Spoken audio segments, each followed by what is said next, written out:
Hello, my name is Jack, and I'm 25 years old. I work as a mobile motorcycle mechanic in the outskirts of Sacramento, California. It's not a glamorous job, mostly tuning engines, fixing flats, and dealing with riders who think their bikes are invincible, but it pays the bills and lets me set my own hours. I live alone in a small one-bedroom house on a quiet street, the kind of neighborhood where everyone minds their own business, but you still hear kids playing basketball in driveways on weekends. My place is nothing fancy. Faded blue siding, a tiny porch with a rickety chair, and a garage that's more of a workshop than anything else. It's separated from my neighbor's yard by a low white picket fence that's seen better days. I don't have much company, maybe a beer with buddies now and then, but I'm content. Or at least I was. Until things started shifting in ways I never expected. My neighbor Rachel, she's in her early 30s, I think, is the type of woman who turns heads without even trying. From the first time I saw her after I moved in a couple of years ago, I couldn't look away. She's got this effortless beauty. Long brown hair that she often ties up in a loose ponytail, tanned skin from what must be outdoor runs or hikes, deep eyes that seem to hold stories, and a calm smile that lights up her face. She dresses simply, jean shorts and tank tops in the summer, sundresses when the weather's nice, but it all fits her perfectly, highlighting her fit figure without screaming for attention. She's mature, confident, the kind of person who carries herself like she's figured out life in ways I haven't yet. I have this secret habit, one I've never told anyone about. Every morning, while I'm tinkering in my garage with the door cracked open, I steal glances at her. She usually steps out around 7, watering her plants or grabbing the newspaper from her driveway. Sometimes she's in shorts and a tee, hair up high, looking fresh and ready for the day. Other times, it's a simple dress fluttering in the breeze, her movements graceful and unhurried. It's not creepy, at least I tell myself it's not. It's just admiration, a quiet crush that's grown over time. At 25, I feel a bit foolish for it, like a teenager with a poster on his wall, but there's something about her that pulls me in. She's real, grounded, not like the girls my age who chase trends or drama. My buddy Tom, who's known me since high school and works at a nearby auto shop, caught on to it one day. We were hanging out in my garage, cracking open sodas after a long shift, when he spotted me glancing over the fence. "Dude, you're staring again," he said with a grin, punching my arm. "Rachel, really? She's hot, sure, but she's got like a decade on you. You're crushing hard, man. Wait till she needs her bike fixed. You'll be her knight in greasy armor." I laughed it off, feeling my face heat up, but inside I wished for that chance. Tom kept teasing me about it whenever we'd grab coffee, saying things like, "One day, bro, you'll get your shot to impress her. Just don't screw it up."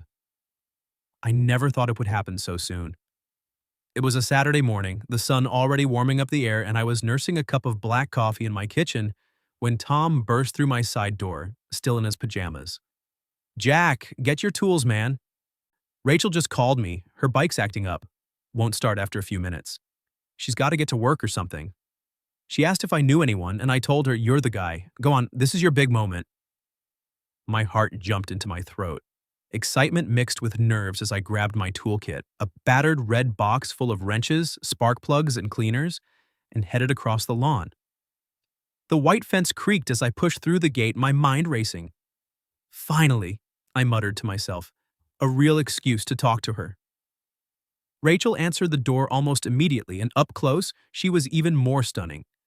She was wearing jean shorts that hugged her hips, and a white tank top that clung just enough to show her toned arms and subtle curves. Her hair was loose around her shoulders and a faint floral scent. Her perfume, I guessed, wafted toward me. "Hey, thanks for coming over," she said with that calm smile, handing me the keys. "It starts fine but dies after a bit. Mind taking a look?" I nodded, trying to play it cool, but my hands shook a little as I popped the seat and started inspecting the engine. All the while I stole glances, her slender fingers fidgeting with the hem of her shirt, the way she leaned against the garage wall watching me work. Everything was going smoothly until I needed to clean off some mud from the wheels. I grabbed the hose from her yard, turned it on without checking the pressure, and whoosh! The water sprayed out like a fire hose, splashing everywhere. It hit Rachel square in the chest before I could react. She yelped, jumping back, but her foot caught on the step and she tumbled onto the concrete driveway.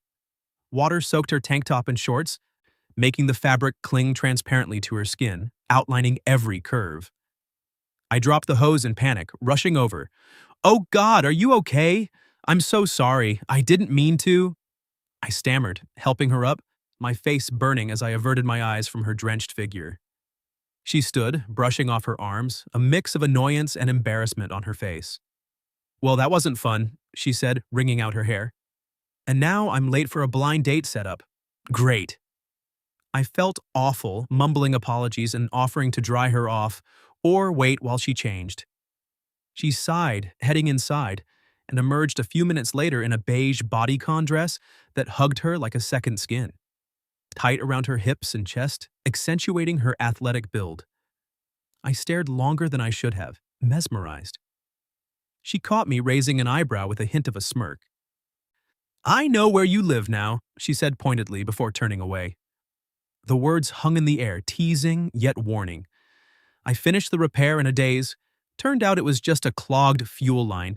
Cleaned up the bike spotless and even organized her garage a bit before slipping out.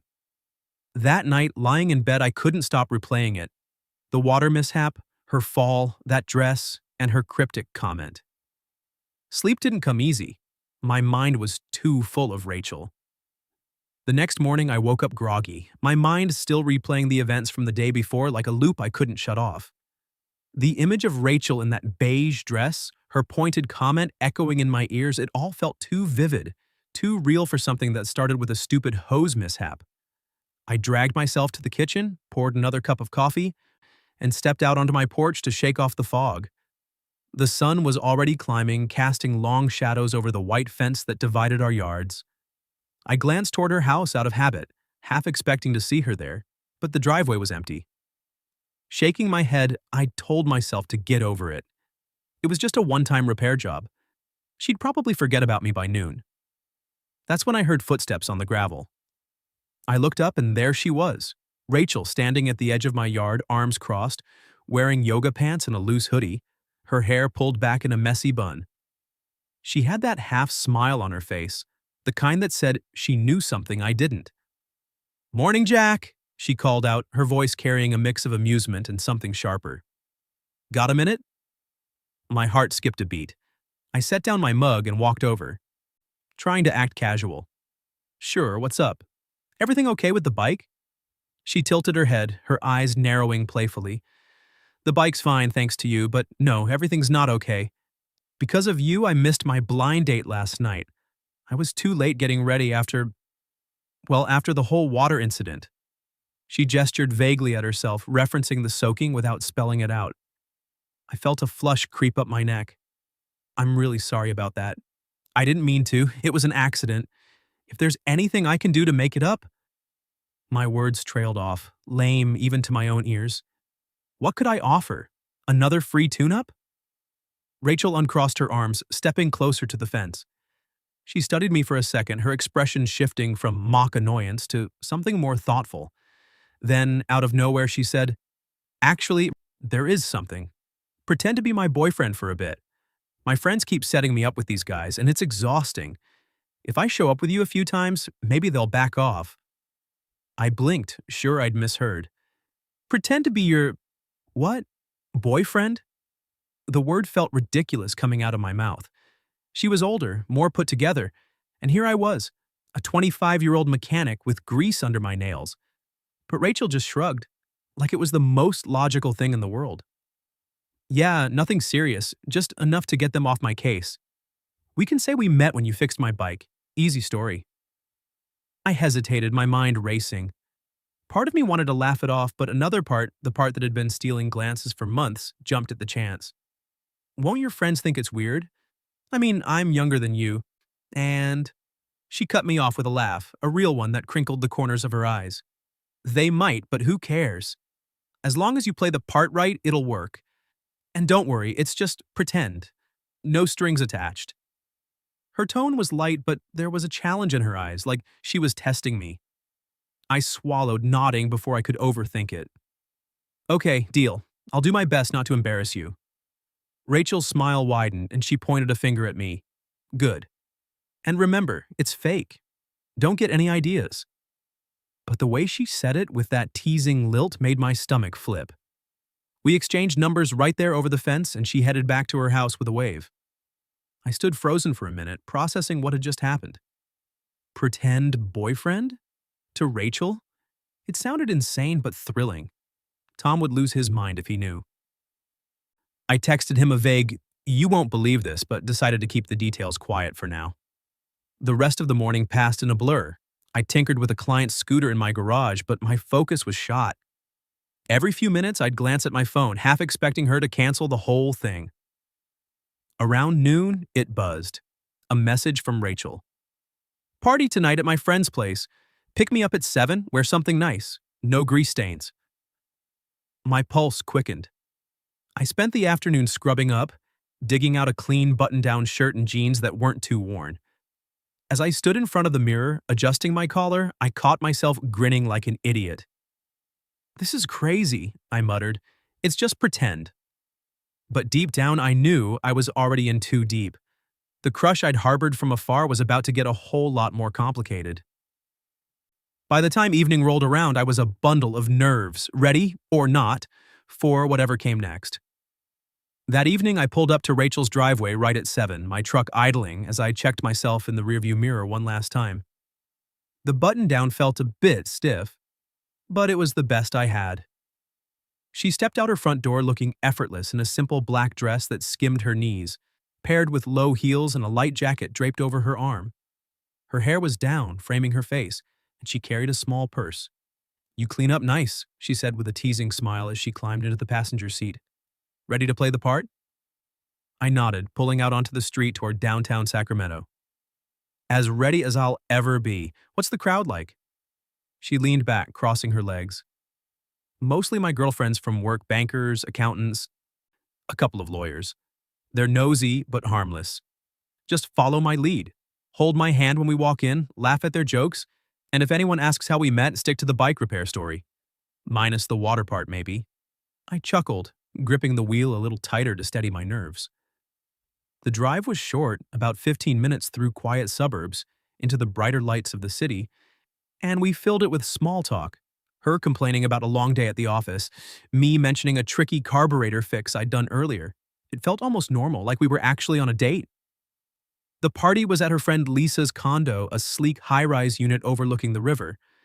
We parked in the garage, and as we rode the elevator up, Rachel slipped her hand into mine without a word. Her palm was warm, her fingers interlocking with mine naturally. And I had to remind myself this was all an act.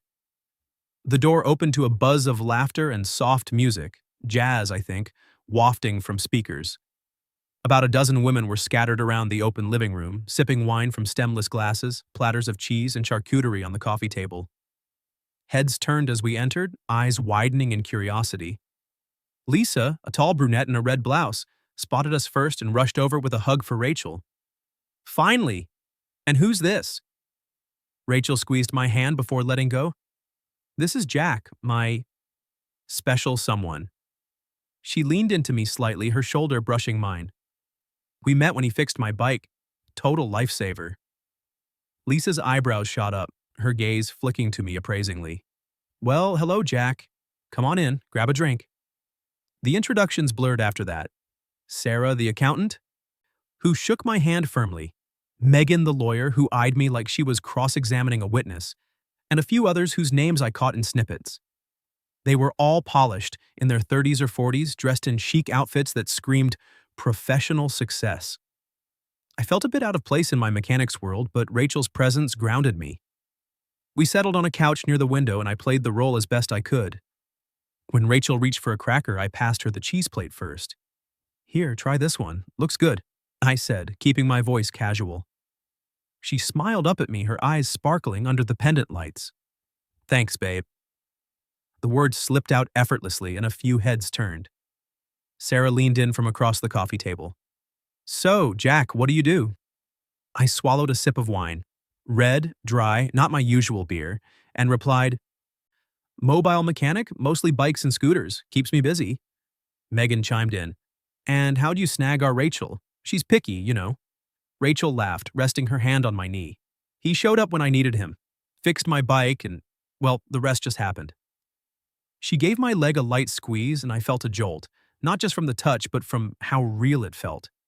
The conversation flowed, with the group sharing office gossip and weekend plans.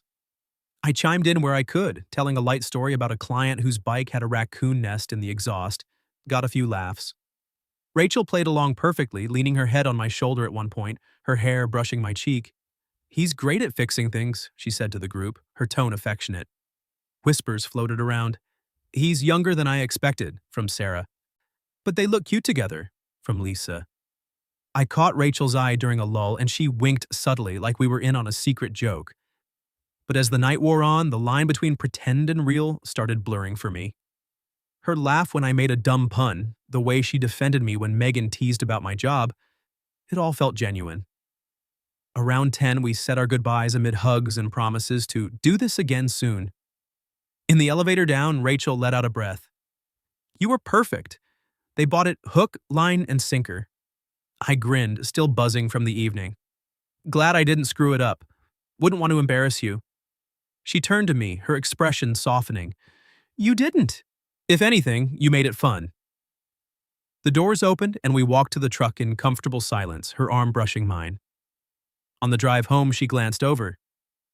"If you ever do embarrass me, though, I'll march right over to your house and yell loud enough for the whole block to hear." I laughed, but there was a spark in her eyes that made me wonder if this pretend thing was already evolving into something more. By the time we pulled into our driveways, the night air cool and quiet, I knew one thing. I didn't want it to end. The days after that party blurred into something unexpectedly comfortable, like slipping into a well-worn jacket. Rachel and I didn't talk about the pretend arrangement right away. It just sort of lingered, an excuse for us to keep crossing that white fence more often. She'd text me mid-morning, "Bike's making a weird noise again, mind checking?" Or I'd spot her struggling with a ladder in her yard and jog over to help steady it while she changed a light bulb. At first, it was practical stuff, the kind of neighborly favors anyone might exchange. But each time, our conversation stretched a little longer, dipping below the surface. One afternoon, about a week after the party, she knocked on my door with a Tupperware container in hand. "Leftover lasagna from last night," she said, handing it over with a casual smile. "Figured you might not have cooked." I invited her in, and we ended up sitting at my cluttered kitchen table, sharing the pasta straight from the dish. That's when she opened up a bit more. "You know, my friends texted me this morning, said you were charming," she admitted, twirling her fork. "They think we're the real deal." I laughed, feeling a warmth spread through my chest. "Well, we pulled it off. But seriously, thanks for trusting me with that." She paused, her eyes meeting mine. "It's been nice having someone around. Life gets quiet sometimes." From there, the invitations flipped. She'd ask me over for dinner, simple meals like grilled chicken and salads, eaten on her back porch as the sun dipped low. We'd talk about everything and nothing, her job at the bank, dealing with endless spreadsheets and client calls, my dreams of saving up to open my own repair shop someday, maybe specializing in custom bikes. "You've got the skills for it," she'd say, nodding thoughtfully. "Don't sell yourself short." I shared bits of my past too, growing up in a noisy family back east, moving west after a bad breakup in my early 20s that left me wary of getting close to anyone. Rachel listened without judgment, her deep eyes reflecting understanding. "I've been there," she confessed one evening, staring at the fading light. "Loved someone hard once, thought it was forever. But he cheated, left me picking up pieces. Now I just want things simple, no games." Those conversations pulled me in deeper. I'd always seen her as this confident, put-together woman, but hearing about her vulnerabilities made her feel more real, more approachable. And yeah, the age difference crossed my mind. How could it not? She was in her 30s, established, while I was still figuring out my 20s. But it didn't feel like a barrier. If anything, it made our talks richer. One night, as we sat on her porch swing with mugs of herbal tea, she wasn't much of a drinker. She turned the topic personal. "Jack, if someone asked why you'd date an older woman, what would you say?" Her voice was light, but her gaze was steady, like she was genuinely curious. I set my mug down, thinking carefully. "Honestly, age doesn't matter as much as the connection. You make me want to be better, more responsible, more present. You're not just beautiful, you're strong, and that pulls me in." She blushed, a rare sight, her cheeks turning pink under the porch light. "Flattery will get you everywhere," she teased, but her eyes softened. "Just be careful. I might have to start watching out for you." We both laughed, but the air felt charged, like we'd crossed into territory beyond pretend. I wanted to say more, to tell her how those stolen mornings watching her had turned into something deeper, but I held back, afraid of scaring her off. Our routine evolved into these little habits that felt intimate without being overt. Mornings, she'd sometimes bring over coffee from her kitchen, black for me, with a splash of cream for her, and we'd chat by the fence before she headed to work. Evenings, I'd fix things around her place. A leaky faucet one day, tightening her garage door springs the next. One time I caught her in an old oversized tee and sweats, hair tousled from a nap, no makeup, and she looked more stunning than ever, raw, unfiltered. "What?" she asked, catching my stare. "Nothing," I replied, grinning. "Just, you look good like this." She rolled her eyes but smiled, and in that moment, I knew this wasn't a crush anymore. I was falling for her, hard, but doubt crept in. What if she saw me as just the young neighbor, a fun distraction? What if the age gap mattered more to her than she let on? The turning point came one stormy night, about a month into our budding closeness. Rain pounded the roof as I lounged on my couch, scrolling through my phone when it buzzed. "Rachel." Pipe burst in the kitchen, water everywhere. "Help?" I grabbed my toolkit and dashed across the yards, getting drenched in seconds.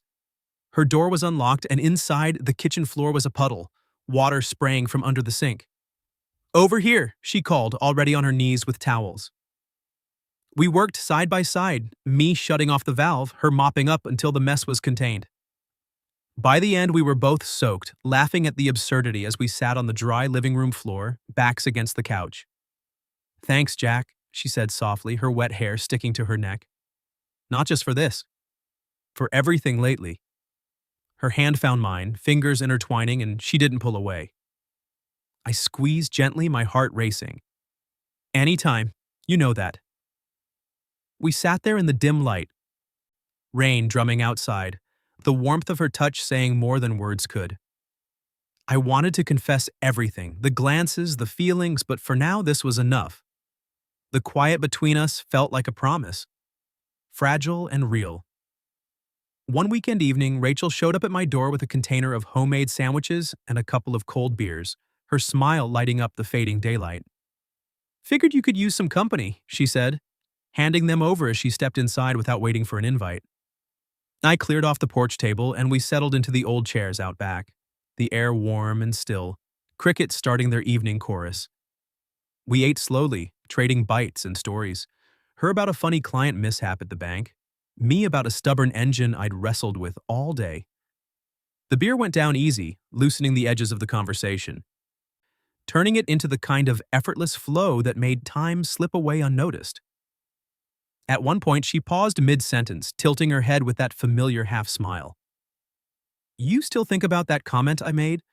The one after the hose incident?" I chuckled, leaning back in my chair. "You mean, I know where you live now?" "Yeah, it stuck with me. Felt like you were marking your territory or something." She laughed, a genuine sound that echoed softly in the quiet yard, and shifted closer, resting her head lightly on my shoulder. "Well, from now on, I might just come over more often. No excuses needed." Her words hung there, playful but laced with something deeper, and I felt a shift, like the air between us had thickened with possibility. Without thinking, I reached for her hand, our fingers intertwining naturally, as if they'd done it 100 times before. Her skin was soft, warm from the day's sun, and she didn't pull away. Instead, she squeezed back, her thumb tracing a small circle on my palm. In that moment, the barriers I'd built in my mind, the age difference, the neighbor gossip, the fear of it all being too good to last, dissolved. It wasn't dramatic, no fireworks or declarations. It was just us, sitting there under the porch light, the world narrowing to the space between our chairs. "This feels right," I said quietly, breaking the silence. She lifted her head, her eyes meeting mine, soft and unguarded. "It does. No pretending anymore." From that night on, things evolved quietly without any big announcements or labels. We didn't rush to tell anyone, not Tom, not her friends, not the nosy neighbors who might raise an eyebrow at the mechanic and the banker next door. Instead, we slipped into a rhythm that felt as natural as breathing. Mornings, she'd sometimes wander over with fresh coffee, leaning against my garage door while I worked on a bike, chatting about her plans for the day. I'd steal kisses when no one was looking, quick and sweet, her laughter muffled against my shoulder. Evenings, we'd share dinners, sometimes at her place with her whipping up pasta from scratch, or at mine, grilling burgers on the cheap barbecue I'd fixed up. We'd talk late into the night, her feet tucked under her on the couch, me sprawled out beside her, our hands finding each other without effort. Rachel remained her independent self, heading to work in her pressed blouses, running her errands, keeping her life in order. And I stayed the same Jack, wrench in hand, grease on my jeans, dreaming of that shop someday. But together, we found a balance that neither of us had expected.